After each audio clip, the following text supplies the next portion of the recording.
আপনি নতুন বিবাহ করেছেন, স্ত্রীকে স্পর্শ করার আগে আপনার দুলাভাই আপনার স্ত্রীকে কোলে করে গাড়ি থেকে নামায়, এর চাইতে লজ্জার আর কি হতে পারে?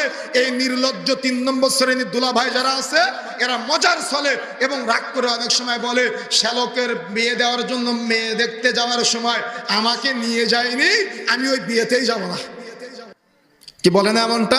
অথচ মনে রাখার চেষ্টা করবেন, দুলা ভাই, মামাতো ভাই, খালাতো ভাই, চাচতো ভাই, চাচা, মামা তো বহু দূরের কথা, ছেলের বাপ পর্যন্ত বিয়ের আগে ওই মেয়ের মাহারাম না, ওই মেয়েকে দেখতে পারে না।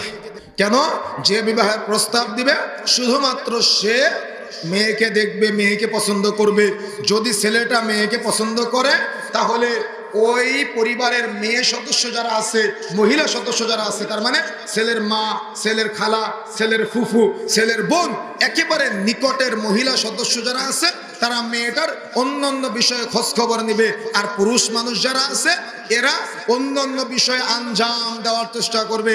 এভাবেই সুন্নাহ পদ্ধতিতে মেয়ে দেখে ছেলে পছন্দ করবে এবং বিবাহের জন্য দিনদারিতা দেখে প্রস্তুতি গ্রহণ করবে।